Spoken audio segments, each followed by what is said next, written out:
Bom dia, pessoal. Então, a videoaula de hoje vai tratar a quebra de pressuposto da autocorrelação serial, né? De todos os pressupostos, esse é o último pressuposto que a gente vai dedicar e tem uma aplicação direta, sobretudo nos modelos de regressão, sobretudo aqueles orientados para uma série temporal, né?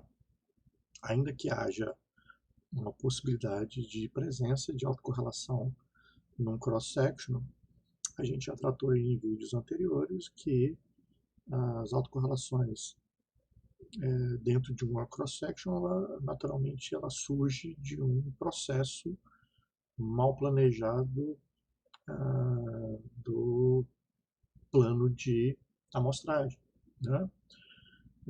E que de toda forma não é comum a presença de autocorrelação em dados de cross-section.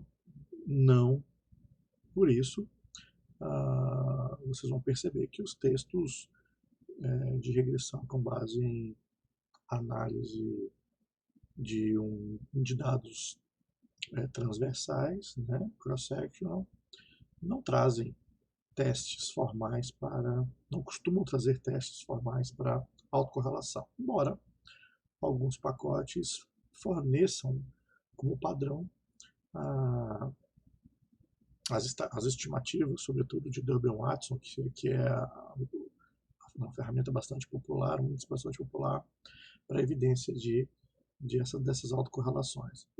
Aqui no Stata, ele não nos permite apresentar o teste de Durbin-Watson, uma vez que ele segue à risca a perspectiva de que, não se tratando de uma série temporal, dificilmente haverá evidência de autocorrelação e, portanto, ele dedica a apresentação desses testes somente para dados apresentados ao longo de um tempo. Tá?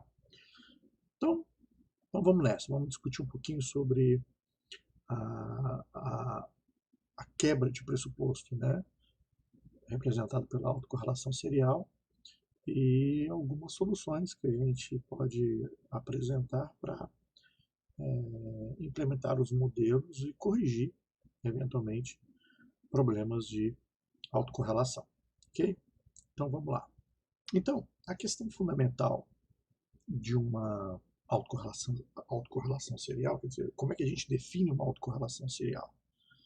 Então, a autocorrelação ela é um evento em que os erros de um determinado tempo estão correlacionados com os erros anteriores a ele. Né? Uma vez que os dados estão dispostos no tempo, significa dizer que o erro de hoje tem uma correlação forte com o erro de ontem. Por outro lado, o erro de ontem tem uma correlação forte com o erro de anteontem, e assim sucessivamente, de tal maneira que o erro de amanhã terá uma correlação direta com o erro de hoje. Né? Então, essa é a ideia do que a gente define como autocorrelação. Então, é um processo em que os erros estão correlacionados em cadeia. Tá? E, portanto, essa estrutura acabará exibindo erros com certas tendências, tá? Ou seja, elas lineares ou não lineares.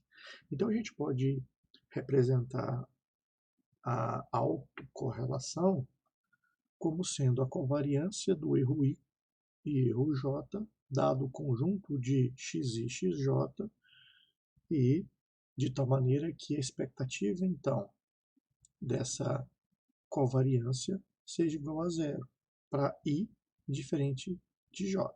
Né? Então, embora ele esteja aqui apresentado os erros entre I e J, pensando na perspectiva da generalidade, porque ainda que em comum é possível haver uma autocorrelação dentro do espaço, dentro de uma lógica transversal, tá? Então, de novo, embora raro, mas é possível, tá? Porque a notação fica mais genérica do que tratar basicamente do erro I como erro I menos 1, tá? Pois bem, então, a gente sabe que o modelo clássico, né, da regressão, ela não prevê que os erros possam apresentar algum nível de dependência, né? Lá a gente especificava, né, uma estrutura de um conjunto de pressupostos e garantia para garantirmos a condição de que os estimadores sejam os melhores estimadores não lineares, lineares não tendenciosos, né, o famoso BLUE. E aqui, como nós estamos então trabalhando dentro de uma série de tempo, a gente tem que adicionar fortemente esse pressuposto, né? E portanto a expectativa dos erros I e J serem naturalmente iguais a zero. Se for diferente de zero, como está na notação aí, então isso é uma evidência de autocorrelação. E essa autocorrelação ela é encontrada em diversas séries, e sobretudo na economia e nas finanças, né? Então ela vai ser muito comum em séries de retorno, em séries de preço, né? Em séries de produção, em séries de renda e de consumo. Então são em séries de faturamento, em séries de custos. Então elas têm uma característica bastante relevante para nós que dedicamos aos estudos de finanças e contabilidade. Né? Bom, então a autocorrelação ela pode assumir algumas características, né? Alguns padrões. Né? Então a gente tem esse padrão aqui, que é um padrão que envolve um pouco a imagem de ciclos e sazonalidades. Né? Então a gente tem aqui uma função senoide, né? Que possa explicar esse comportamento, né? A gente tem esse outro comportamento linear positivo, linear negativo, né? E um comportamento quadrático que pode ter curvatura para baixo, curvatura para cima, tá? E tantos outros. Mas o que importa aqui é que nós conseguimos enxergar uma função matemática clara, conhecida, clara, nos dados dos erros, ok? E todos eles em razão, né, naturalmente, do tempo, tá? Bom, aqui é um exemplo de uma ausência de autocorrelação, e é isso que nós esperamos encontrar nos erros de um modelo de regressão de forma geral, e inclusive, no nosso caso aqui, em que o nosso eixo x representa o tempo, que os dados estejam distribuídos em torno desse eixo, né? Ou seja, em torno do tempo. Tá? Então perceba que os dados estão equidistribuídos, né? Em relação a y e dado a projeção do tempo. Okay? Então é uma estrutura com essa natureza que nós desejaríamos encontrar nos resíduos dos nossos modelos de regressão em séries de tempo. Okay? Bom, o que induz a autocorrelação serial? A primeira questão é a inércia. Ou seja, existe um processo natural em séries econômicas e financeiras que a gente chama de memória. Então, ela carrega uma memória ao longo do tempo. Então, os preços, por exemplo, das ações são persistentes. Isso implica dizer que o que acontece há um dia, 2 dias atrás, importa para a projeção dos preços dias à frente. Isso implica dizer que, nessas condições, os preços vão acabar reproduzindo tendências, vão produzir movimentos que ensejarão uma relação ascendente ou descendente desses preços, né? Então, esse impulso, né, esse motor que gera esses movimentos ascendentes e descendentes, empurram naturalmente uma condição de dependência, tá? E isso vai ser mais evidente quando as duas variáveis que estão linkadas no processo de regressão não forem cointegradas. Então, significa dizer que elas participam de tendências estocásticas distintas, de tal maneira que quando a gente produz a regressão, elas não se anulam, ou se anulam apenas parcialmente, ficando o resíduo dessas tendências no erro. Resíduo de tendência no erro reproduz uma certa tendência também no próprio erro, porque ela não está completamente capturada. Ok? Bom, então, em geral, dados que estão no tempo quase sempre tendem a ser interdependentes. Tá? O outro indutor de uma autocorrelação serial é o problema de viés de especificação. Esse viés de especificação tem a ver com duas características importantes, que é derivado de uma omissão de uma variável importante.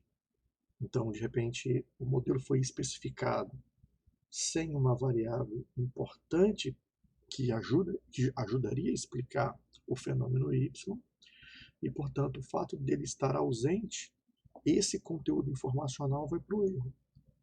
Como a gente sabe que a distribuição dos dados no tempo apresentam tendência, essa tendência estará toda lá no erro. E aí, quando a gente exibe o erro em função do tempo, essa tendência vai ser visível lá. A tendência dessa variável que não foi imputada no modelo e, portanto, omitida, estará lá no nosso erro. Né? Então, essa é uma questão fundamental. Né? Então, veja aqui, ó, a gente tem um modelo YT, que é dado com beta 0 mais beta 1, x1, mais beta 2, x2, mais beta 3, x3, onde Y é a quantidade, por exemplo, de carne bovina, x1 é o preço da carne bovina, a renda do consumidor é x2, e x3 é o preço da carne suína. Então, nós temos aqui x1, que é o preço da própria carne, x2, a renda do indivíduo, x3, o preço de um bem substituto. Tá? E aí, por fim, o T, que vai representar naturalmente aí nos nossos modelos o tempo. Tá? O fato é que se a gente deixar de incluir qualquer uma dessas variáveis, o que vai acontecer? Né? Ou o preço da carne bovina ou o preço da carne suína no modelo estará lá no meu erro. E a gente sabe que os preços são representados em formas, muito provavelmente, em tendências estocásticas. E essas tendências estarão lá no nosso resíduo. Né? Então, aqui, se a gente deixa de estimar o modelo com x3, que é exatamente o preço do bem substituto, né? Então, o que vai acontecer? O meu VT, que é o meu erro, vai ser o erro, que seria o erro isento de qualquer conteúdo informacional, mais aquele conteúdo de x3 que deveria ter sido capturado, mas não foi porque existe uma omissão dessa variável no modelo. Né? Então está aqui, ó, na medida que o preço da carne suína afeta o consumo da carne bovina, o termo de erro refletirá um padrão sistemático, criando assim uma falsa autocorrelação. Bom, é uma autocorrelação, mas ela tem uma origem de uma omissão de variável.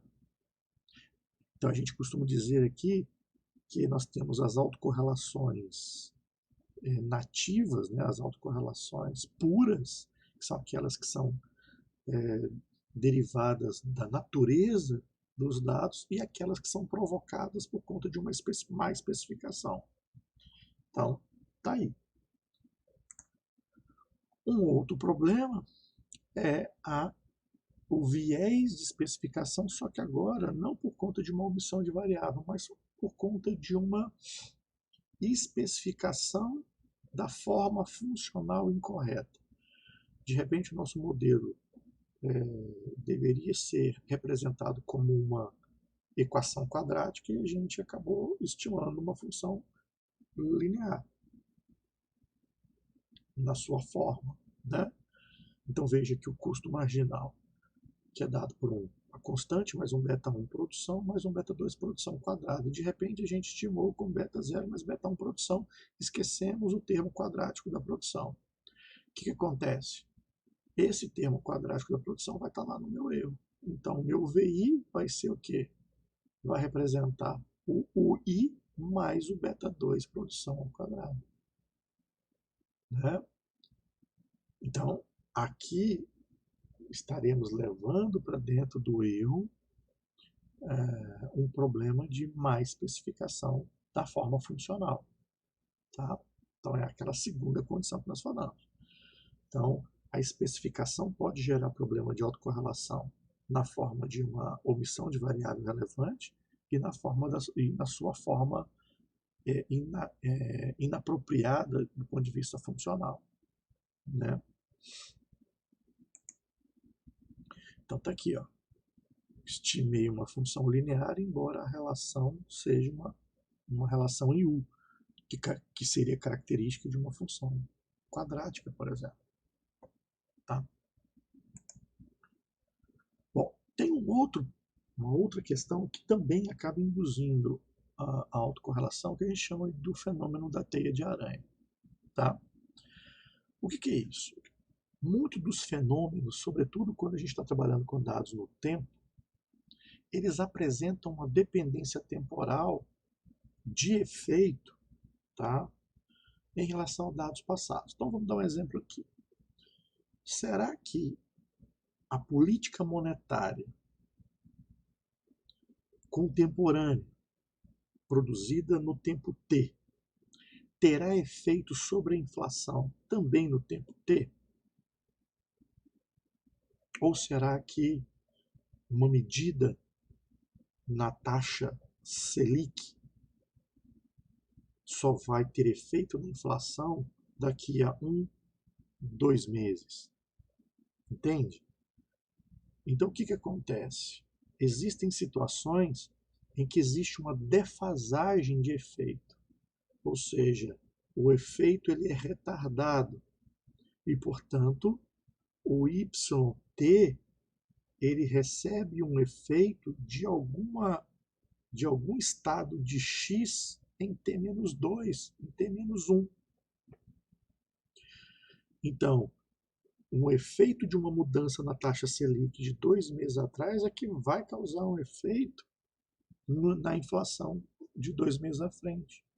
Uma política de incentivo ao emprego produzida e implementada hoje terá efeito daqui a 1 mês, 2 meses ou mais. Então veja que em dados econômicos é muito comum termos essa defasagem do tempo, não é? Ou seja, algumas mudanças que são produzidas, alguns choques que são produzidos num determinado tempo só vão repercutir tempos depois. Então, dentro do modelo de regressão, significa dizer que eu tenho um beta 0 mais um beta 1 vezes a variável em tempo passado, porque é lá que vai gerar o efeito de agora, e não agora com agora. Né? Como nós falamos, uma lei de incentivo fiscal, por exemplo, pode ter um efeito mais à frente e não contemporaneamente. Então, esse é um indutor de autocorrelação serial. Então, por exemplo, aqui, ó, vamos pegar o caso da agricultura, né? Ó. Então, veja que no início do plantio, a safra, no início do plantio, a safra deste ano, os agricultores estão influenciados pelo preço vigente no ano anterior. Então é muito comum o seguinte, você chega para o produtor e fala, olha, como é que você vai produzir? Ele se baseia no preço do ano anterior para definir a quantidade de produção do ano corrente. Né? Então significa dizer que o preço em PT-1 ele ajuda a prever a quantidade ofertada de produto em T. Não é? Disso então a gente consegue escrever esse modelo aqui de oferta. É uma constante mais um beta1, preço T-1 mais um erro. Não é? E aí veja, ó, imagine que no final do período T o preço PT é menor que PT-1. Portanto, no PT mais 1, os agricultores podem decidir produzir menos que em T. Então, sempre o ato de produção ele é produzido, quer dizer, o ato de se produzir na agricultura, ele sempre olha para trás, para os preços históricos. Né? Então, se o preço esse ano está ruim, provavelmente a produção do ano que vem será menor, porque os produtores olharão para um ano para trás e dizer, olha, eu acho que não vai valer a pena em função de em função desses preços que não foram atrativos no ano passado. Né? Então, dentro desse contexto,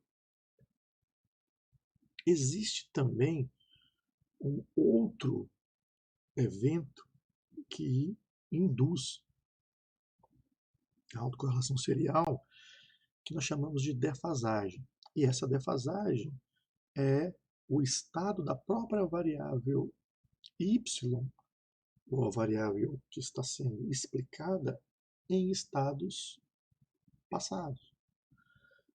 Então, uma defasagem representa uma estrutura em que o modelo de regressão ele é explicado por um conjunto de variáveis explicativas, mais o próprio estado da variável dependente, só que em tempos passados. A gente chama de lags, a gente chama de defasagem de tantos períodos.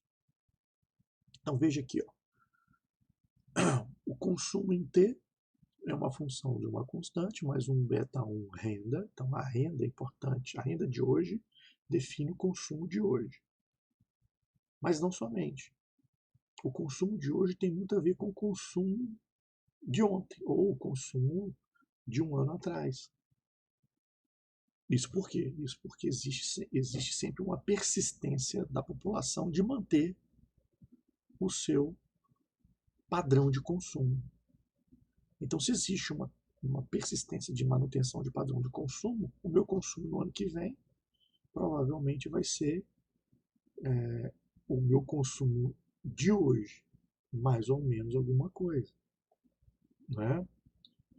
Então, o consumo passado ele é um indutor do consumo presente. Como o consumo é a variável que eu quero explicar, mas veja que ela também está se explicando com base nela mesma. Então, isso significa que nós temos uma questão de defasagem. Não é? E, portanto, nós chamamos esse modelo de modelo autorregressivo, porque é um modelo em que a variável explicativa é o estado da variável explicada em momentos anteriores. Ok? Bom,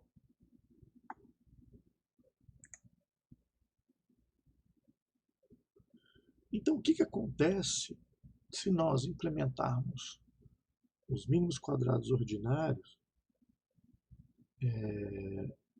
em uma estrutura com presença de autocorrelação serial? Tá? Então vamos pensar o seguinte, vamos imaginar que nós tenhamos aqui um YT que é dado então por um beta 0 mais um beta 1 xt e mais um erro. E aí nós estamos assumindo que a expectativa do t com o t mais s, né, ou seja, o estado do erro de hoje mais o erro em algum momento à frente, né, esse s está me dando aí uma variação de tempo, tá, seja diferente de zero, portanto, exibindo uma presença de autocorrelação serial. Isso implica dizer que se há uma autocorrelação serial, eu posso escrever o meu erro como uma correlação, um ρ, do erro t-1. Então, meu erro de hoje é em função do erro de ontem ou do mês passado, vai depender da frequência dos dados. Mais um erro, mais uma variação, né? Então, podemos escrever que o resíduo em t é dado por um ρ, o t-1 mais um ET. Tá? Então, o erro de hoje é em função do erro passado, mais uma medida de erro. Tá? Em que a correlação, naturalmente, ela está definida entre -1 e mais 1. Então, esse ρ é conhecido como coeficiente de autocovariância. Tá? E o erro em T é um termo de erro estocástico, que vai seguir as hipóteses dos mínimos quadrados ordinários como nós já conhecemos, né? Onde, então, a expectativa do ET é igual a zero, a variância do ET é homocedástica, ela é constante, que a covariância de ET com ET mais S, ou seja, que não há autocorrelação serial, portanto, a covariância desses carinhas seja iguais a zero, né? Para um S diferente de zero, naturalmente, ou seja, eu tenho que ter uma variação não nula de tempo, né? E aí, quando todas essas condições são satisfeitas, nós comumente chamamos essa evidência de ruído branco, ou white noise. Então, um ruído branco é um estado de erro que respeita as condições de média dos erros iguais a zero, variância constante e ausência de autocorrelação serial. Quando nós tivermos essas três condições evidenciadas nos erros, podemos chamá-los então de ruído branco. Então, esse modelo do erro de UT, que é igual a um parâmetro de autocovariância ou de autocorrelação, como queiram, do erro passado mais um ET, a gente chama de uma sequência ou de um esquema autorregressivo de primeira ordem, proposto por Markov. Por que primeira ordem?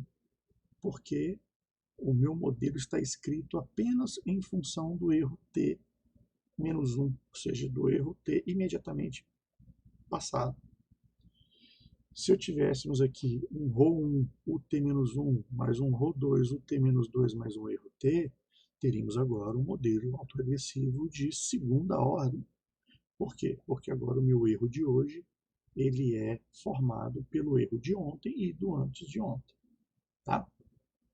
E aí nós teríamos aí não mais um AR1 e sim um AR2 completo.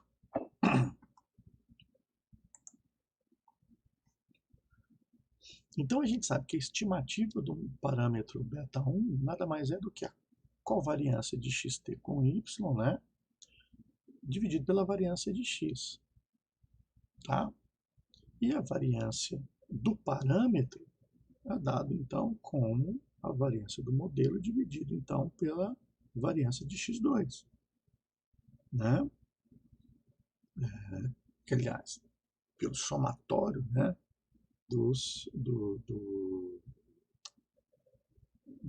da variância da variável x. Né? Então, sob a presença de um processo AR1, a variância, então, agora do parâmetro, passa a exibir agora essa relação. 1 mais 2 vezes a autocovariância, né? O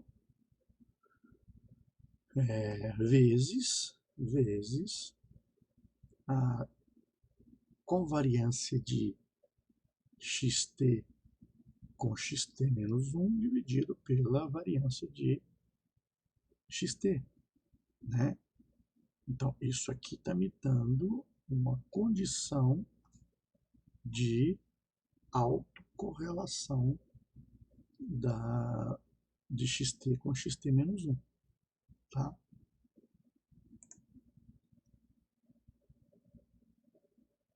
Então, o que acontece? Então, dentro do processo de estimação dos parâmetros, né, a gente pode verificar que a variância é determinada pela existência ou não da autocorrelação. Então, se o ρ for diferente de zero, então temos uma variância que não será mínima e, portanto, com efeitos diretos na eficiência do modelo. Embora a presença da autocorrelação não tenha efeito sobre a tendenciosidade do parâmetro. Então, o parâmetro continua sendo consistente, só que ele perde eficiência. Então, o problema da autocorrelação seria o mesmo problema que nós tínhamos para a heterocitacidade e para a multicolinearidade. Ou seja, é uma quebra de pressuposto que não perturba a eficiência não perturba a não tendenciosidade do parâmetro, a consistência do parâmetro, esse é o termo que eu estava buscando. Então, ele continua mantendo os parâmetros estimados de forma consistente, só que perde eficiência. Então, veja que os três pressupostos, né, autocorrelação, heterocitacidade e multicolinearidade, agem sobre a eficiência e não sobre a consistência do parâmetro. Tá? Então, dentro dessas condições, é possível nós aplicarmos uma lógica sobre a matriz de erros do modelo, de tal maneira que a gente consiga contornar os problemas dessa suposta menor eficiência do modelo, fazendo então, ou alterando então, o estimador do modelo dos métodos mínimos quadrados ordinários para os métodos mínimos quadrados generalizados, que nós já conhecemos lá do modelo de soluções para o modelo com presença de heterocitacidade. Né? Então, o que acontece? Então, o estimador, esse melting aqui, entenda como BLEU, que é os melhores estimadores lineares não tendenciosos. Tá? Então, a mesma coisa de BLEU. Então, o estimador BLEU na presença de autocorrelação, né? Ou seja, os estimadores mínimos quadrados ordinários na presença de autocorrelação. Então, o que acontece? Se nós estamos admitindo uma presença de uma autocorrelação serial, portanto, nós estamos falando de que os dados apresentam um processo autorregressivo. Né? E aí, a gente consegue identificar que, dentro dessa condição, né, os melhores estimadores não viesados serão produzidos a partir, então, dos métodos de mínimos quadrados generalizados. Então, o parâmetro beta1 estimado vai ser produzido por essa expressão aqui, tá? Que vai adicionar mais uma constante C, que por efeito da evidência não tem relevante, porque ele é uma constante. Tá? E a variância do estimador, né, é dado por essa estrutura. Então, o que está acontecendo aqui é que a gente está imputando, olha, a diferença entre xt e xt-1 com um determinado ρ conhecido. Não é? Então, o que acontece? Está vendo que eu tenho aqui, ó, a diferença de xt com xt-1, yt com yt-1, sendo graduado por um ρ. Então, na verdade, nessas condições, eu tenho que encontrar qual é o valor desse ρ que representa a dependência generalizada dos meus dados. Tá? Então, D também é um fator de correção que para efeito aqui não tem interesse. Então, nesse caso, o estimador beta1, né, por mínimos quadrados generalizados, né, é obtido pelos mínimos quadrados generalizados. E aí ele incorpora aquela natureza da autocorrelação por imputar um ρ dentro do processo de estimativa. Tá?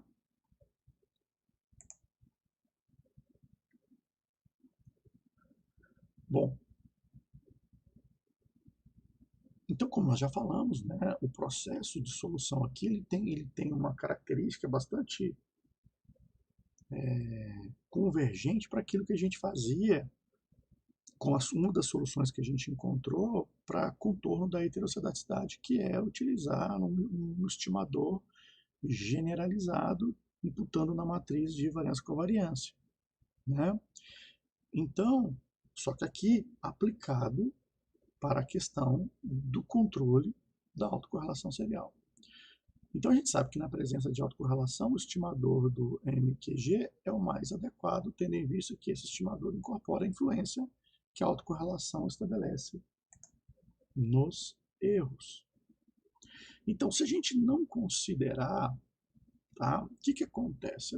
Se eu desconsiderar a presença de autocorrelação serial e rodar o modelo por mínimos quadrados ordinários, o que vai acontecer é que dentro dessas condições, tá, nós vamos incorrer num problema de estimativa do erro padrão, tal como era comum também lá no modelo para heterocedaticidade, de tal maneira que a gente vai subestimar o verdadeiro valor da variância. Se a gente subestima o verdadeiro valor da variância, o que acontece? Agora, de forma oposta ao que acontecia com a heterocedaticidade, que a gente superestimava, que a gente superestimava, aumentava os erros padrões, né? Isso concorria para que os testes T fossem todos pequenininhos e com a probabilidade de cometer o erro tipo 2 com uma maior frequência. Aqui a gente tem o inverso. A gente vai subestimar o verdadeiro valor da variância, e aí o que vai acontecer? Os meus testes T vão ficar super avaliados, superestimados, tá? O que vai me levar a ter testes T muito elevados e com uma maior frequência do que o esperado, nós vamos rejeitar a hipótese nula com maior frequência, incorrendo em uma quantidade muito maior do erro tipo 1 agora. Tá? Então está aqui, ó. Como resultado, seremos levados a superestimar o R2. Isso em função dos T's estarem inflados também. Né? Mesmo que a variância não seja subestimada, a variância de beta1 pode subestimar a variância de beta1 estimada por um R1, sua variância sobre autocorrelação de primeira ordem, embora esta última seja ineficiente em comparação à variância do modelo, do parâmetro. Então, o que acontece? O teste T e o teste F vai ficar impreciso e a gente não vai poder confiar nesse carinha. Tá? Tá? Então, o que acontece aqui? Acontece aqui, né, aquilo que a gente já havia pronunciado. O estimador ele continua não tendencioso, né, do parâmetro beta, mas as estimativas da variância serão tendenciosas. ok?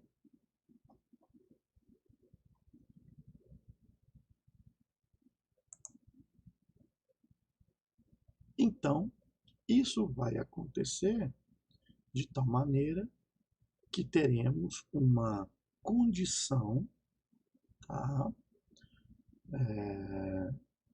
de estimativa do erro, da expectativa da variância, né, ó, baseado em duas vezes o ρ, que é a autocorrelação, e esse R, que nada mais é do que essa auto. Aqui, na verdade, é uma covariância de xt custo menos 1 dividido pela quantidade, então, na verdade, isso aqui é uma correlação, né? Que pode ser interpretado como coeficiente de correlação amostral entre os valores sucessivos de x, né? Sendo eles positivos, o que não é improvável para a maioria das séries temporais, né? A evidência pela equação acima vai gerar uma expectativa de variância menor do que aquela que seria verdadeira, né? O que nós já falamos. Então, como viés, a gente vai ter um processo de ter estimativas de t elevadas, fazendo com que nós rejeitemos a hipótese nula com uma frequência maior do que o real, incorrendo em erro, em erro tipo 1, numa maior taxa do que aquela exibida pelo alfa. Tá?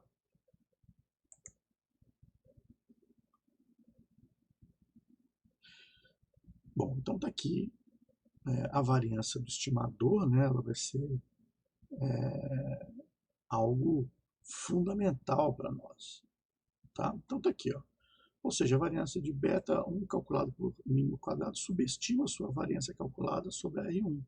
Então, se usarmos a variância estimada beta 1, estaremos inflando a precisão ou exatidão, subestimaremos o erro padrão do estimador beta 1. Com isso, podemos dizer que a razão T, né, que é o beta 1 pelo erro padrão do parâmetro, estará sendo superestimado e rejeitaremos facilmente a hipótese nula. Tá? Então é isso que está acontecendo aqui. Ó. Essa distribuição mais alargada seria a distribuição real. Na presença de autocorrelação serial, ela ficará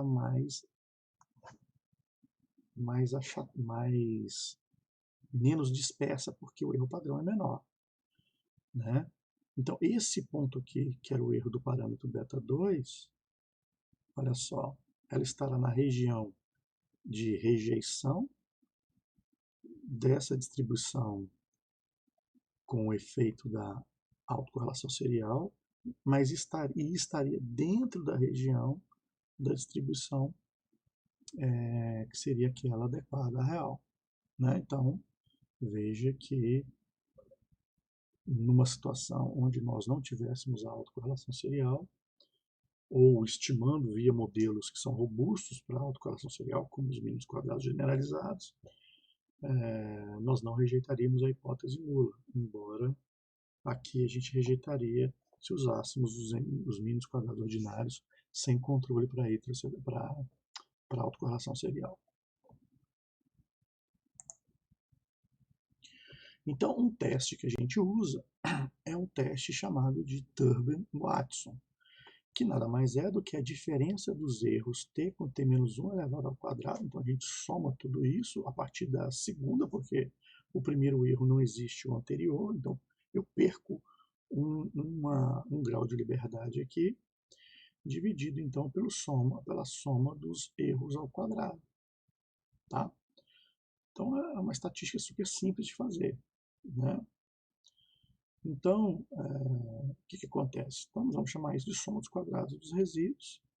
Né? E a gente percebe aí que o numerador tem uma quantidade menor de grau de liberdade, porque se perde informação. Né?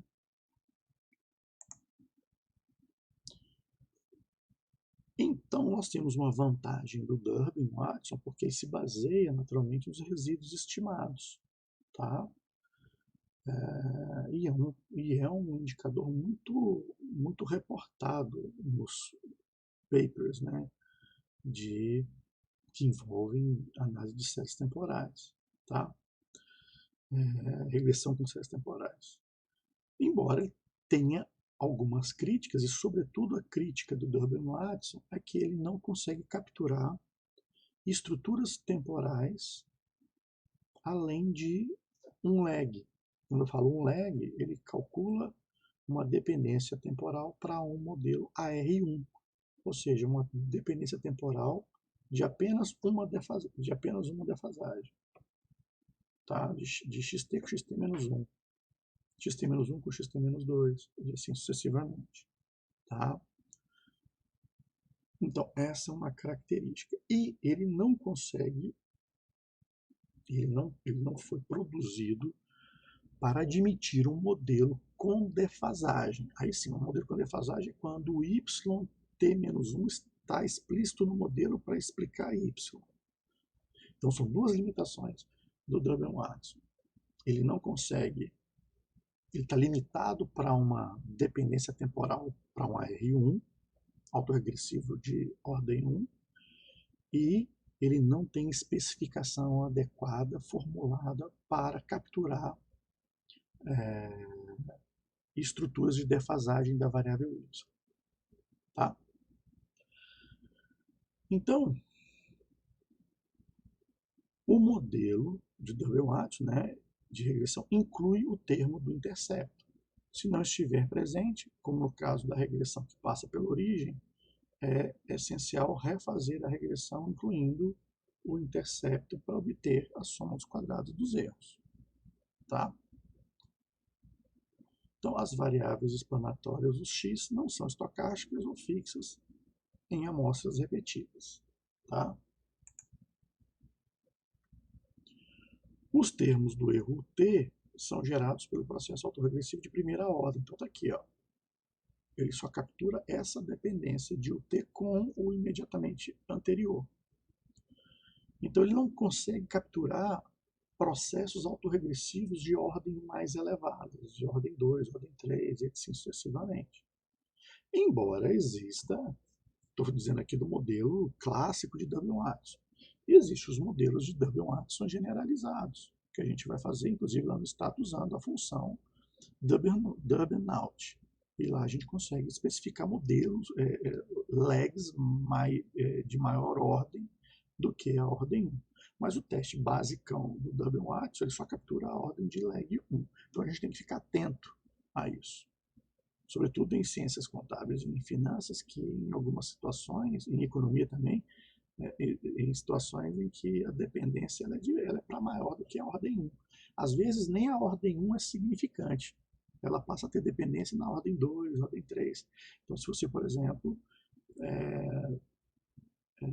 pode estar usando, por exemplo, demonstrativos financeiros, em que você tem a dependência não com o trimestre imediatamente anterior, mas com 4 trimestres atrás, que representa lá a ordem de um ano atrás. Né? Então, o segundo trimestre de um ano com o segundo trimestre do ano anterior. Então, nós estamos falando aí de 4 defasagens. Né? Então, um modelo, um indicador de Durbin-Watson aqui seria inapropriado. Então, a gente toma cuidado. Então, a gente pode usar o Brochet-Godfrey, a gente pode usar o modelo generalizado para o próprio Durbin-Watson, enfim. Então, nós temos soluções para isso. Então, o modelo de regressão não inclui os valores defasados da variável dependente, como nós já falamos. Então, olha, esse gama yt-1, o modelo de Durbin-Watson não consegue capturar, tá? Essa relação aqui. Então, onde temos o valor defasado de y em período. Já vimos anteriormente que esses modelos são conhecidos como modelos autorregressivos. Né?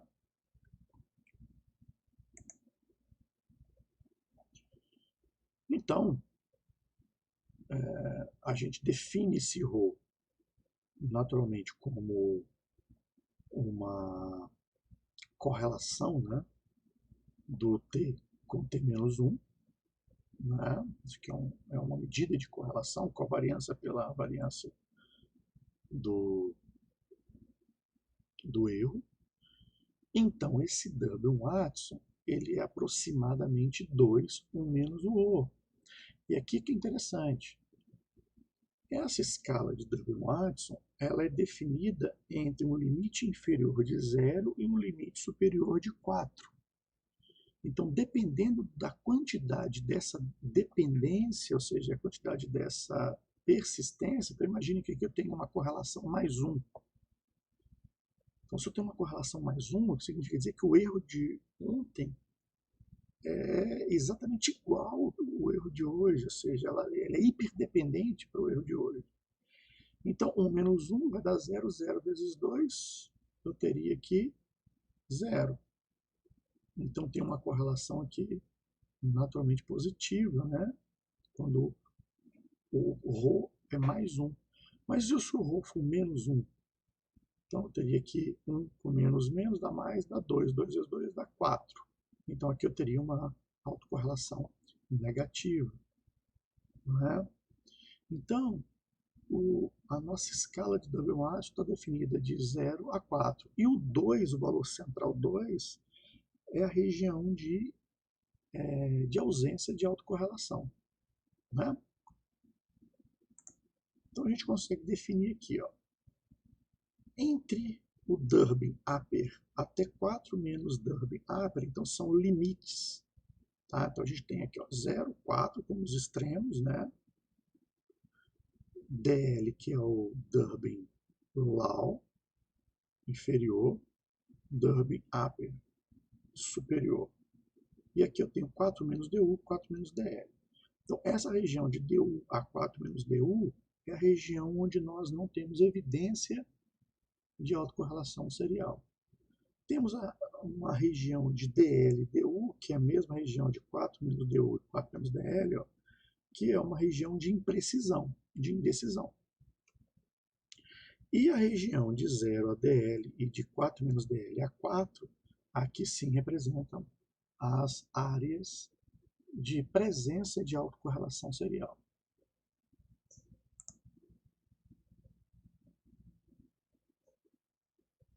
Então a gente usa uma estrutura, né, para fazer a checagem da análise do teste de Durbin-Watson.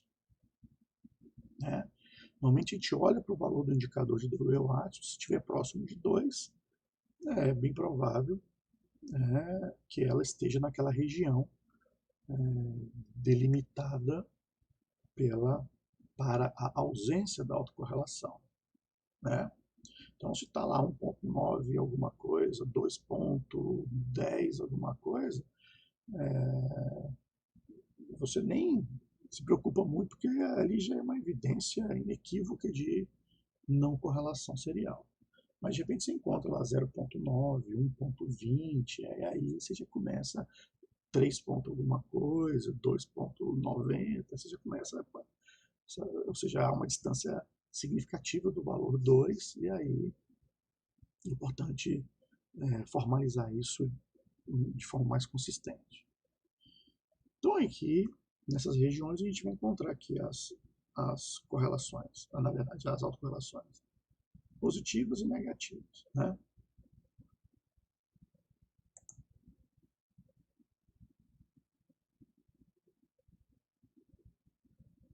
Então, em termos de estrutura, né, a gente roda o modelo de MQO, calcula-se então o valor da estatística de Durbin-Watson pela função stat Durbin-Watson, né, lá para o stata. Né? E aí o seguinte, para um dado tamanho da amostra, o número de variáveis independentes, determinamos o valor de DL e DU crítico, que é a tabela de Durbin-Watson. Então, existe uma tabela de Durbin-Watson que lá vocês vão encontrar DL e DU, tá? Para diferentes quantidades de variáveis explicativas do modelo, tá? Que costumeiramente é chamada de K. Tá? E normalmente essas tabelas apresentam a tabela para Durbin-Watson para constante e sem a constante.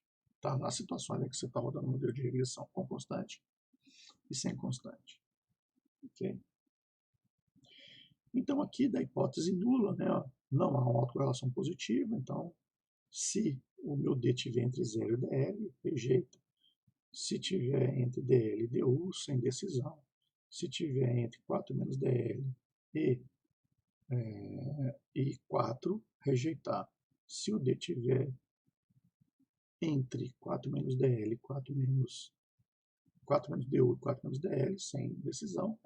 E D, se tiver entre DU e 4 menos DU, naturalmente não rejeita a hipótese nula.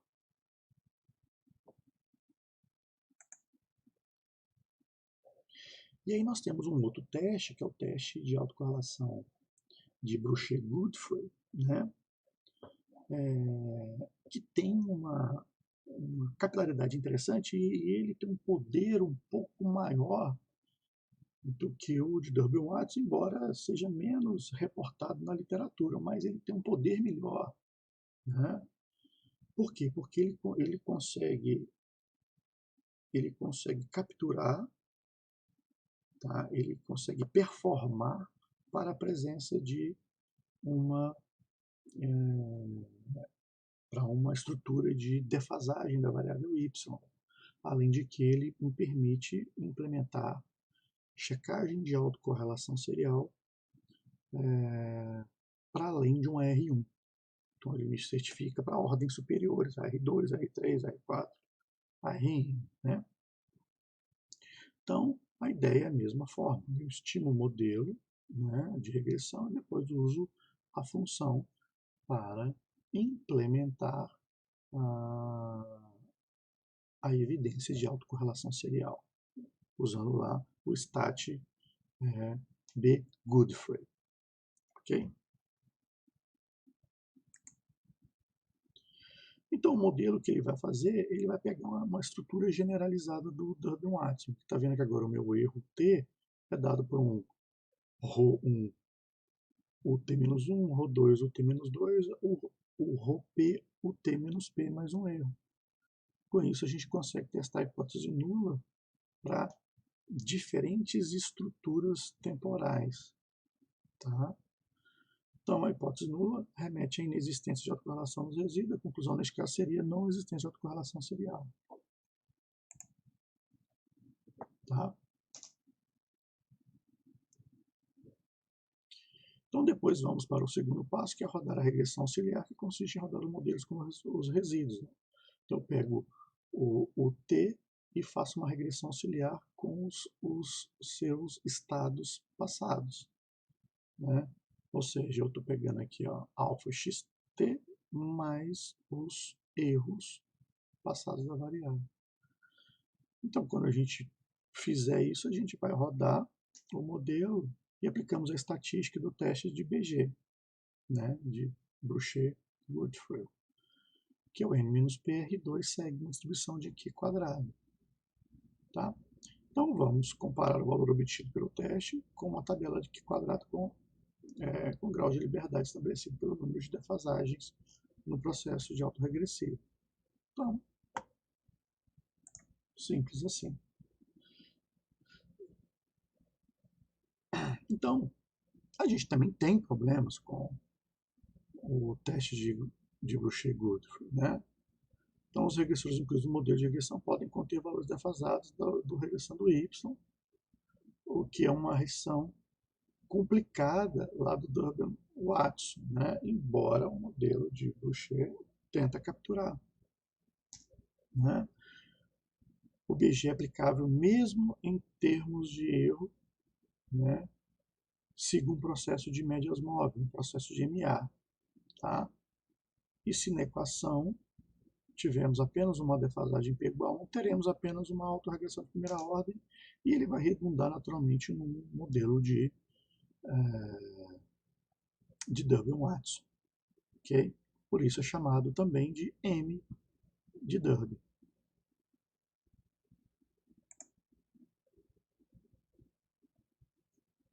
Então, uma defasagem no teste BG é que o valor P não pode ser especificado de antemão. É inevitável fazer experimentações com o valor de P, né? Ou seja, com o valor da quantidade de defasagens. Às vezes pode-se usar os que nós chamamos de critério de Akai, que a gente roda o modelo de BG para uma defasagem, para duas, para três, para quatro, para cinco, para seis e calculamos o ACAI, que ACAI é um critério de informação que quanto menor, melhor. E a gente vai olhando esses critérios de informação para cada um dos testes. Aquele que for reproduzir o melhor ACAI, que seria a melhor recomendação de defasagem a ser utilizada no modelo. Tá? E aí, naturalmente, a gente precisa garantir que a variância do erro seja homocedástica. Não é?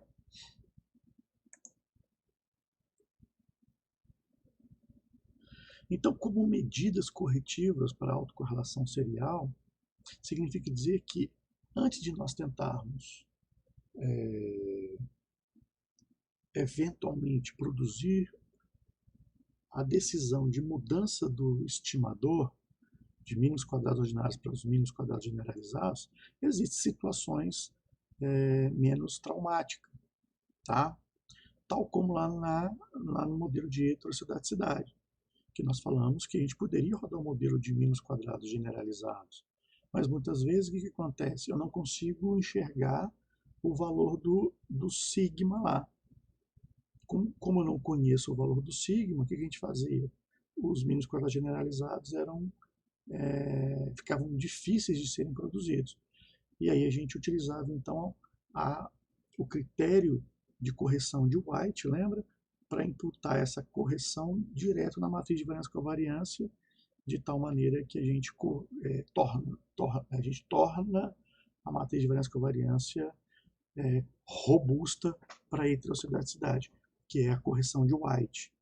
E lá no Stata era simplesmente, depois da declaração do modelo de regressão, colocar um vírgula e escrever robust. Esse robust, o que estaria fazendo? Estaria tornando a matriz de erros dos parâmetros robustos à heterocidade.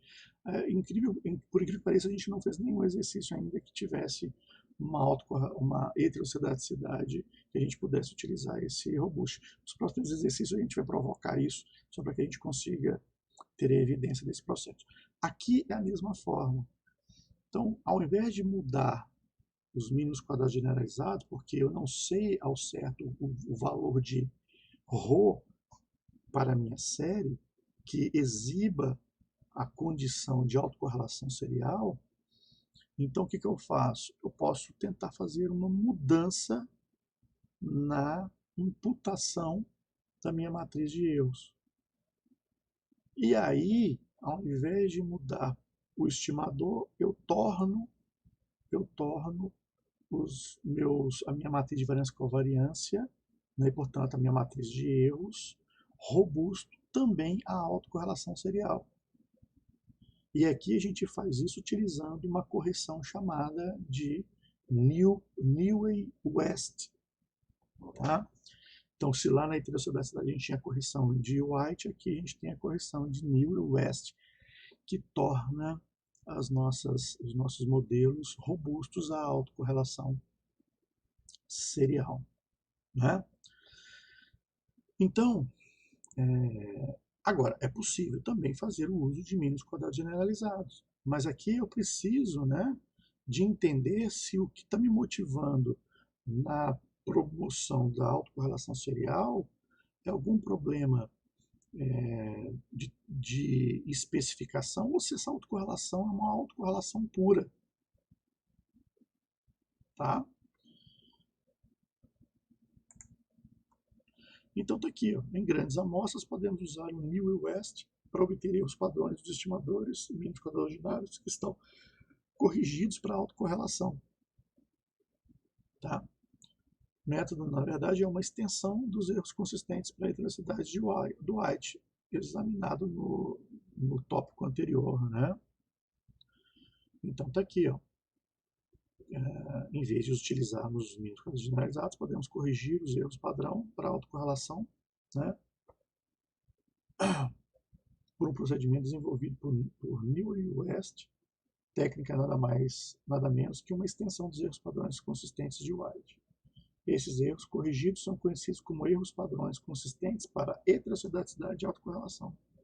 Então, quando você implementa lá um New e West, na prática você está criando uma estrutura de matriz que é robusta tanto à heterocidade quanto à autocorrelação serial.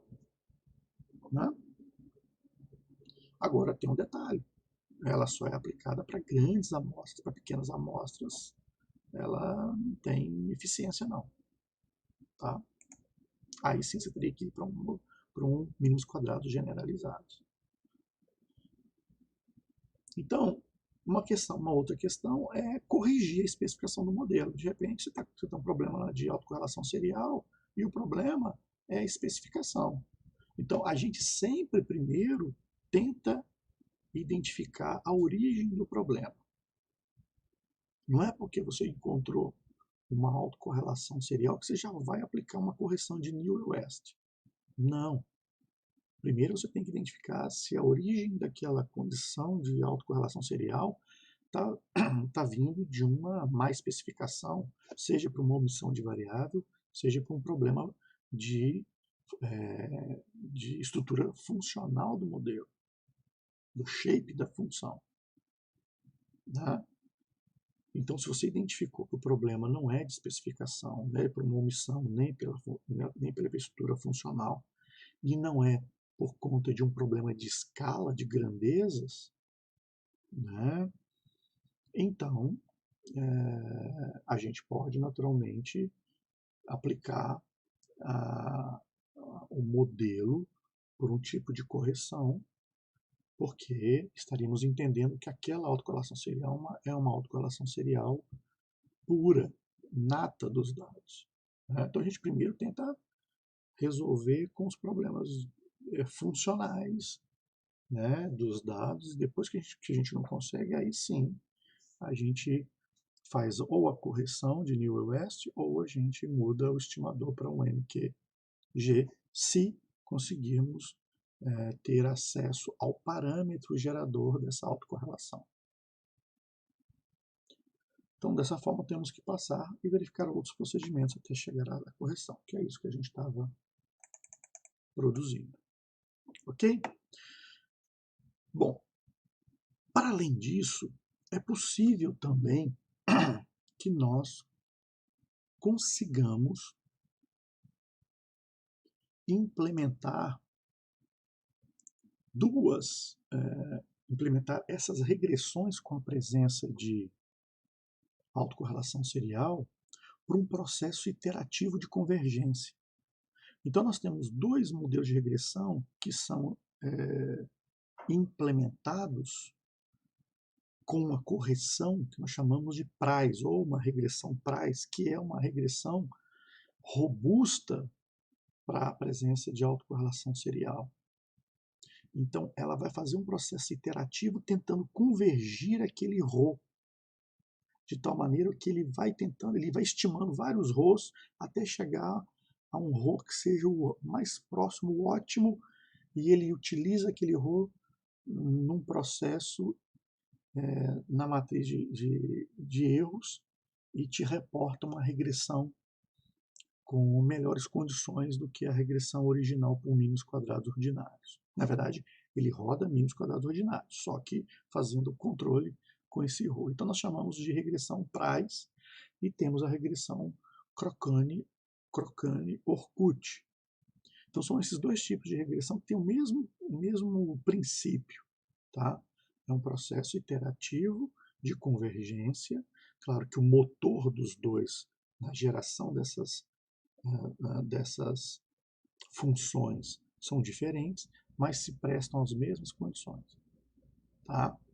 De rodar um modelo que seja robusto à autocorrelação serial. Então veja que a gente tem várias soluções. Ou usa a correção de New e West, ou eventualmente a gente imputa regressões a partir das diferenças, tá? Porque eventualmente a gente teria um problema de autocorrelação por conta das tendências que são estocásticas, de tal maneira que elas não são, a variável x e a variável y não são cointegradas. E o que quer dizer cointegradas? X e Y é cointegrado quando tanto x quanto y navegam sobre a mesma tendência. Então, se eu tenho x de um lado e y de um lado e as duas estão na mesma tendência, o que acontece? Uma anula a outra. Então, a parte da tendência que está em x consegue capturar toda a tendência de y porque é a mesma. E aí os erros ficam isentos de tendência. Portanto, a gente fala que os erros serão estacionários. Tá? Agora, o que é mais comum é você ter uma tendência em y e uma tendência em x, em que essa tendência em x ela só captura parte da tendência de y. Então quer dizer que as tendências são estocásticas, elas são diferentes. A tendência que está em x não é a mesma tendência de y, ela é apenas uma parte. Então ela não retira toda a tendência de y. Então parte da tendência de y vai lá para o erro. E aí quando a gente abre o gráfico de erros, os erros apresentarão dependência temporal. Não é? Então o que acontece? Então nesses casos de uma regressão em série de tempo, é muito comum, ou a gente inclui uma variável de tendência no modelo, ou a gente usa as variáveis em diferenças, tá? Então, delta y em função de delta x, tá? Ou então a gente usa a correção de Near West, ou então a gente muda o estimador para mínimos quadrados generalizados, ou então a gente usa regressão de Price, ou a gente usa a regressão de Cochrane-Orkut. Então veja que tem várias soluções aí, né, à mão do pesquisador para tentar aquela versão que melhor se adequa aos objetivos e a sua conveniência. Ok? Então, no próximo vídeo, a gente vai tratar basicamente questões práticas, né? Sobretudo das quebras de pressupostos. Então, a gente vai trabalhar alguns dados aqui, de algumas séries com problemas, porque até agora, até na lista de exercícios, todos os modelos de regressão eram muito perfeitinhos, só tinha lá uma quebra de normalidade, olha lá, o resto tudo era perfeito. Agora não, agora a gente vai começar a complicar.